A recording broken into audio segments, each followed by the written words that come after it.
बच्ची 31 years old की ऐसी खत्म हो जाती है, उनको 3 घंटा खड़ा रखा और ये हाथ जोड़ती रही, माँ बाप हाथ जोड़ते रहे, हमें एक बार दिखाओ dead body of the girl जिसके मुंह में खून था, फोटो खींच के लाके मुझे दिखाते। शरीर में कोई कपड़ा नहीं था, पैर दोनों राइट एंगल में मिला गया। तो भारत में महिलाओं को कितनी इज्जत मिलती है? वेस्ट बंगाल में महिलाओं को देवी का रूप माना जाता है एंड कलकत्ता में वुमेन सेफ्टी के लिए जाना जाता है। लेकिन एक हॉरर इंसिडेंट ने ये सब कुछ हिला दिया।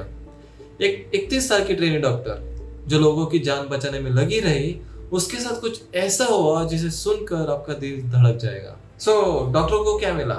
Rape, torture and murder. And हाँ, ये सुसाइड नहीं बल्कि एक ब्रूटल मर्डर था। एंड इस वीडियो में हम विक्टिम का नाम डॉक्टर जी के नाम से ही रेफर करेंगे ताकि उनकी फैमिली की प्राइवेसी बनी रहे।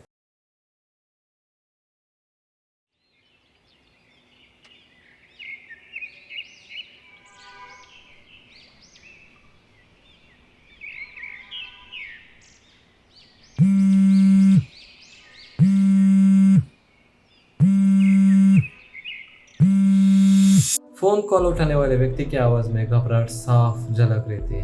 जी हेलो। फोन की दूसरी तरफ से आरजीकर कॉलेज के स्टाफ ये बोलते हैं, क्या आप डॉक्टर जी के पेरेंट्स बोल रहे हैं? हाँ। इसके बाद सामने वाले की बात सुनकर उस पिता के पैरों जमीन खिसक गया। जितनी जल्दी हो सके उतनी जल्दी हॉस्पिटल पहुंचे, आपकी बेटी का हालत बहुत खराब है। पिता को इस खबर पर यकीन नहीं हुआ। उनकी बेटी जो वे ट्रेन डॉक्टर थी, रात में बिल्कुल ठीक थी एंड अब अचानक क्या हुआ? वो कुछ पूछ पाते फोन कट गया।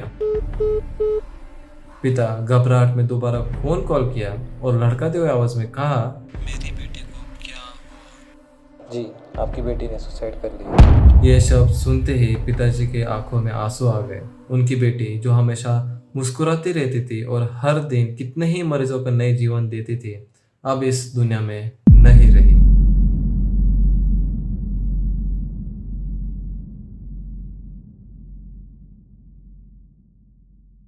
बेटी का खबर सुनते ही माँ भी फूट फूट कर रोने लगी।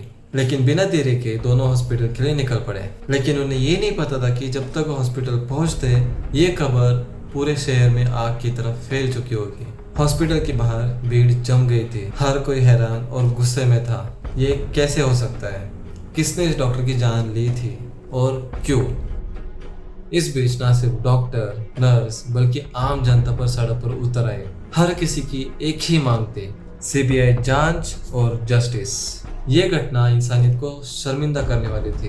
जो भी इस खबर को सुना वो चकित रह गया। लेकिन कहानी यही खत्म नहीं होती, ये तो शुरुआत है। कौन है इस घटने का जिम्मेदार और क्यों? आज की ये सच्चाई आरजीकर मेडिकल कॉलेज की एक ऐसी घटना जिसने पूरे देश को हिला दिया।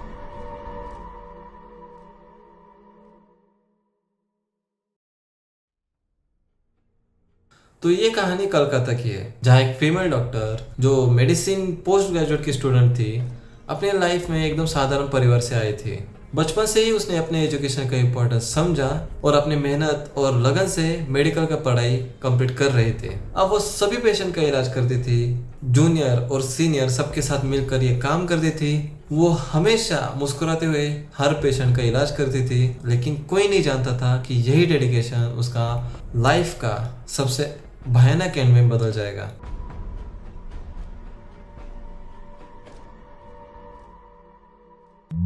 माँ ने हर रोज की तरह अपनी बेटी की खैर खबर ली।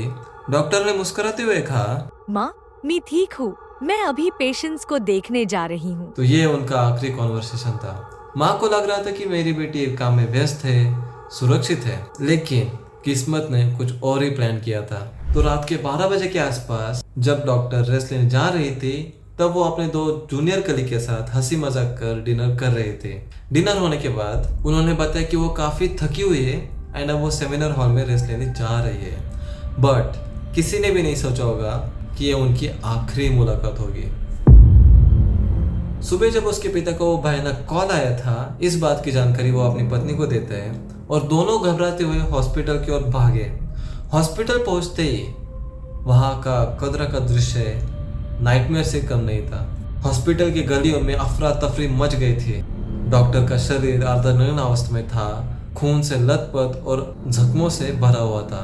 उनके शरीर पर जगह जगह चोट के निशान थे और उनकी गर्दन की हड्डी भी टूटी हुई थी। ये कोई साधारण मौत नहीं थी, ये तो पूरी तरह से बर्बादी की हदें पार कर चुकी थी। बेटी का हाल देखकर उसके पिता और माँ दोनों टूट गए। कहने सुनने के लिए कोई शब्द नहीं बचे थे। इस खबर ने डॉक्टर, नर्स और आम जनता को शॉक में डाल दिया। चश्मे को कूटा गया, जिसके वजह से आंखों से खून निकल गया।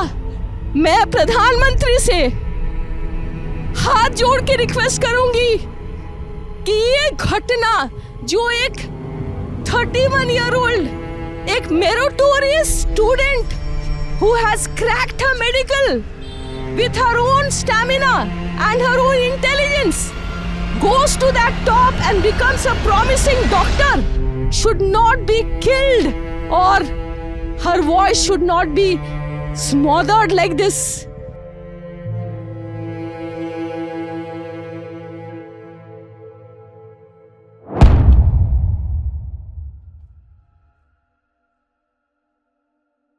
जैसे ही ये खबर हॉस्पिटल से बाहर निकली, सोशल मीडिया पर आग की तरह फैल गई और पूरे शहर में गुस्से का लहर आ गई। हॉस्पिटल के बाहर लोगों का जुलूस भरने लगा।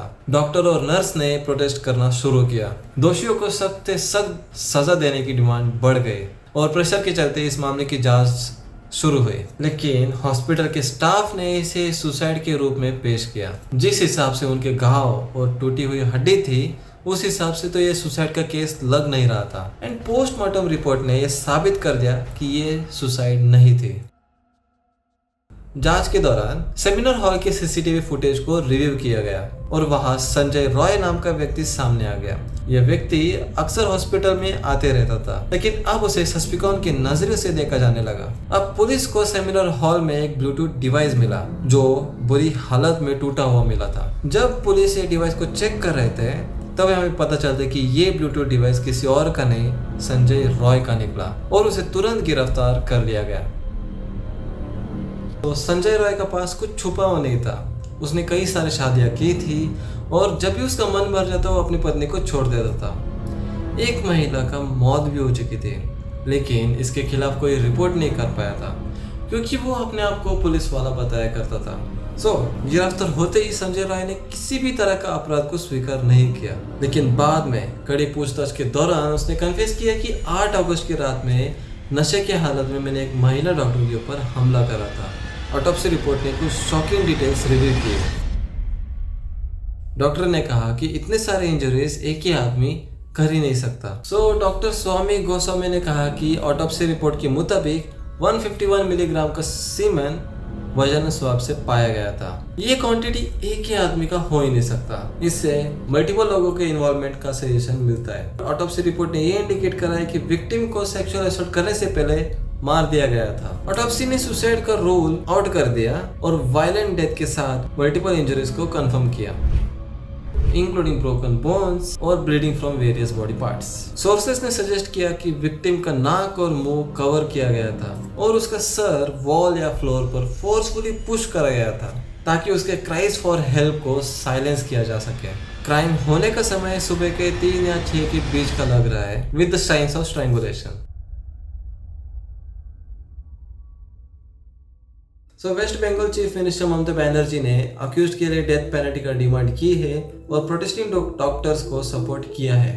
साथ ही उन्हें पेशेंट केयर कंटिन्यू करने की अपील भी की है। कलकत्ता हाईकोर्ट ने सीरियस फ्लॉ कंसर्न ऑफिशियल की कमी के चलते केस को सीबीआई को ट्रांसफर कर दिया गया है। सीबीआई का स्पेशलाइज्ड टीम कलकत्ता का आए वेडनेसडे को with forensic and medical experts के साथ ताकि एलिजेड रेप और मर्डर की इन्वेस्टिगेशन शुरू की जा सके। अब तक आरजीकर मेडिकल कॉलेज में से 19 लोगों को अरेस्ट किया जा चुके हैं और सोशल मीडिया फीडबैक के थ्रू 5 अरेस्टेड लोगों का आइडेंटिफिकेशन हुआ। सीबीआई ने 8 physicians and other medical persons को रेप और मर्डर केस के में क्वेश्चनिंग के लिए बुलाया गया है। दोस्तों ये था कलकत्ता के आरजीकर मेडिकल कॉलेज का एक हैरोइंगली शॉकिंग केस। एक टैलेंटेड और डेडिकेटेड डॉक्टर जिसका जीवन सिर्फ मरीजों का सेवा करना था, उसका दुख भरा अंत एक ब्रूटल और गैस क्राइम के साथ हुआ। तो अपनी राय हमें कमेंट्स में जरूर बताएं और इस केस के बारे में आपका व्यू पॉइंट हमें जरूर शेयर करिए। मिलते हैं एक अगले वीडियो में एक नया केस, नया कहानी के साथ। तब तक के लिए स्टे सेफ, स्टे इन्फॉर्म्ड।